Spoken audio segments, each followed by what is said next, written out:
Welcome everyone to the latest updates on our news channel. We hope the information we provide gives you a broader perspective on what's happening around us. Please support us with a like and subscribe to our channel. Thank you very much. Trouble at U.S. Space Force as multi-billion-dollar program canceled. Development of classified military communications satellite terminated over cost, scheduling and difficulty with payload. The U.S. Space Force, a standalone branch of the U.S. military charged with securing U.S. interests in, from, into space, has canceled a multi-billion-dollar program to develop a classified military communications satellite. The termination of the Northrop Grumman program was made because of increased costs, difficulties developing its payload and a schedule delay, Bloomberg reported, citing a regulatory filing and people familiar with the decision.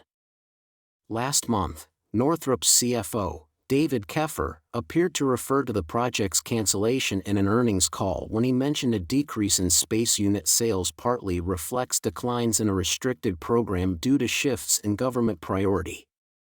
Reports of the cancellation of the classified program come a day after the head of the House Intelligence Committee, Mike Turner, called on the Biden administration to declassify information on what he called a serious national security threat, which was later reported to involve Russian plans to deploy nuclear weapons in space.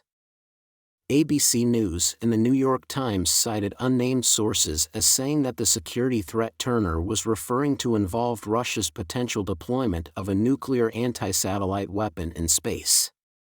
It was also reported that U.S. allies had been briefed on the intelligence and the alleged Russian capability was still in development and not a current threat.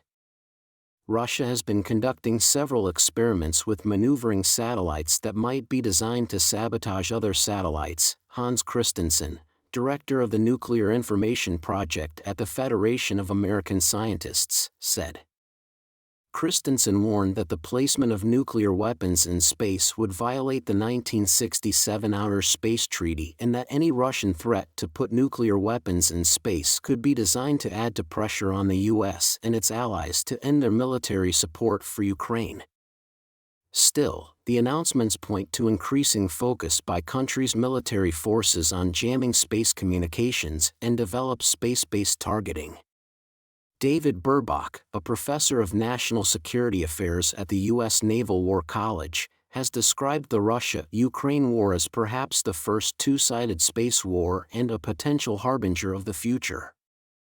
The decision to cancel the $841 million Northrop Grumman program, described in Pentagon nomenclature as a termination of convenience, was reportedly spearheaded by Frank Calvelli, the Air Force's Assistant Secretary for Space Acquisition.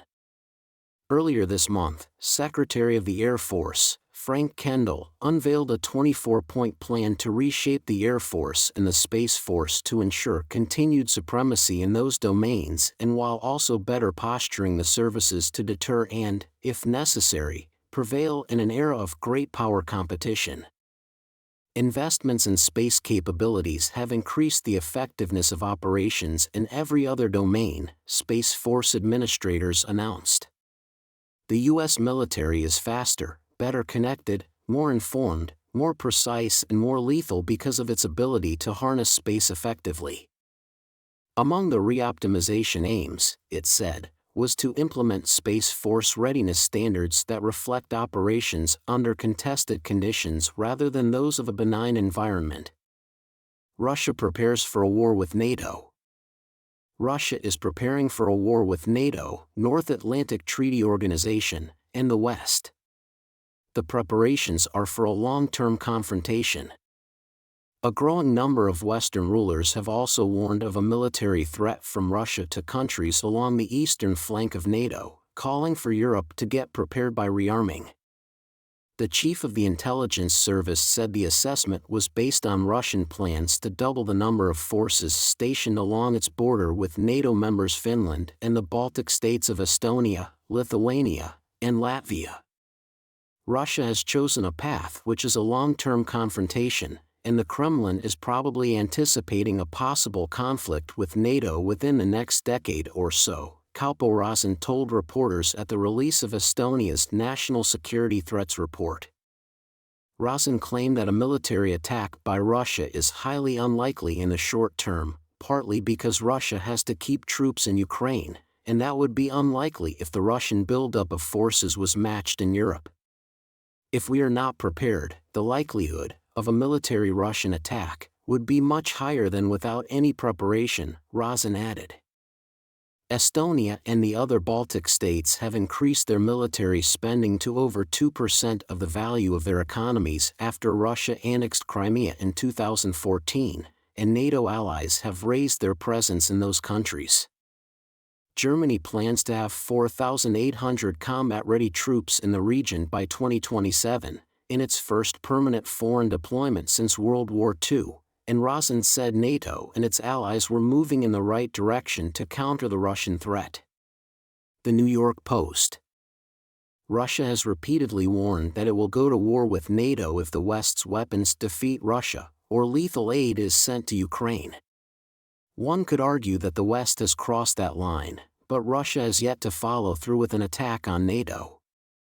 The bad news is that Russia's ability to provide ammunition to its troops is continuing to outweigh Ukraine's. Rosin said that unless Western support is sustained or increased, Ukraine is unlikely to be able to change the situation on the battlefield. New report says Obama's CIA worked with international spy agencies to get Trump. When the Trump-Russia operation began unraveling, it was clear that there was an international cast of characters involved in the frame-up. The operation to get Trump, in time to torpedo his election in 2016 and then subvert his presidency, involved the Hillary Clinton campaign, the CIA's John Brennan, who informed President Obama and Vice President Joe Biden of the operation, the FBI, which appeared to cover it up, a reputed Russian spy working for a Democrat think tank, a mysterious Maltese professor, an international honeypot, an Australian diplomat, and a British spy. It was the earthly equivalent of the Star Wars cantina scene. The 6 Ways from Sunday crowd tried to trap Trump world into revealing that they were working with the Russians to win the election. When Trump won, the FBI continued the frame-up and attempted to hogtie the Trump campaign and investigation after investigation during his presidency. Indeed, the Durham Special Counsel report said that the FBI had zero reason to open the investigation into Trump but did it anyway. Witch hunt doesn't begin to do this operation justice. Those are some of the broad strokes of what we know. Now here's more of the story. An investigative report from Matt Taibbi, Michael Schellenberger, and reporter Alex Gutentag reveals that the Five Eyes spy agencies were tasked to spy on Team Trump to connect him to the Russians to defeat him in the 2016 election. The report appears to confirm previous reports that Western world spy agencies were tasked by the CIA's Brennan to spy on 26 Trump associates to bump or make contact with or manipulate. They were targets of our own IC, intelligence community, and law enforcement, targets for collection and misinformation. It eventually became a frame-up. It was all an information operation run by our own clandestine spy agencies as well as used by the FBI to investigate, and it was, needless to say, all likely unconstitutional. The idea of using other spy agencies to spy on U.S. citizens without justification is still illegal. The report, which will be revealed over the next couple of days on Racket and public Substacks and behind paywalls, reveals that Trump ordered the details of the intelligence community operation against him declassified before he left office. Unknown details about the FBI's investigation of the Trump campaign and raw intelligence related to the IC's surveillance of the Trump campaign are in a 10-inch binder that Trump ordered to be declassified at the very end of his term, sources told Public and Racket. If the top-secret documents exist proving these charges, they are potentially proof that multiple U.S. intelligence officials broke laws against spying and election interference. Let's go to the tote board. The IC interfered with the 2016 and 2020 elections, and now the Biden administration is interfering with the 2024 election. Obama had a hand in all of this interference. Gee, if this keeps up, Americans may lose faith in our law enforcement and other institutions. Kidding. We know they already have.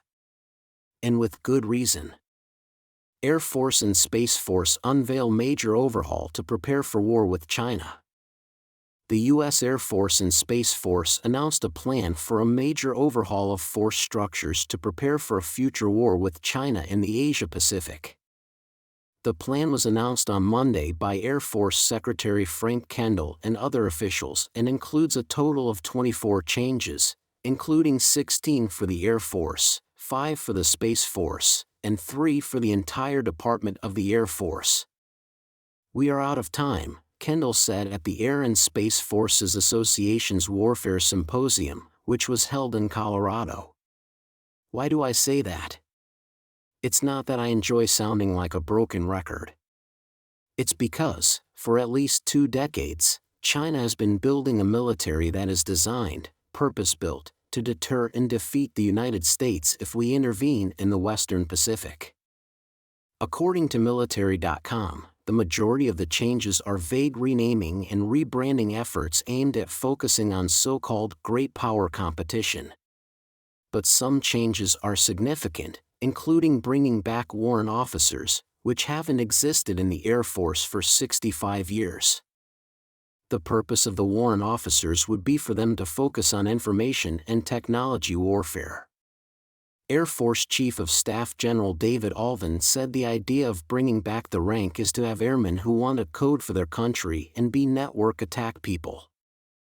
Alvin also said the Air Force would focus more on large-scale military exercises instead of the smaller-scale drills that it has prioritized for the past few decades. Large-scale means multiple weapon systems, multiple capabilities, coming together in a combat-simulated environment and showing our ability to execute the mission that's going to be expected of us in the high-end conflict, he said. Since taking his post as the civilian head of the Air Force, Kendall has made clear his priority is China. After being sworn in back in 2021, Kendall said, "So what are my intentions now that I have this job?" At a breakfast on Capitol Hill shortly after I was sworn in, I was asked by Senator John Tester what my priorities were. My answer was that I had 3: China, China, and China. While the U.S. is focused on the proxy war in Ukraine and supporting the Israeli slaughter of Palestinians in Gaza, the Pentagon still considers China the top threat. U.S. military officials are preparing for a future direct confrontation with China despite the risk of it escalating into a nuclear war.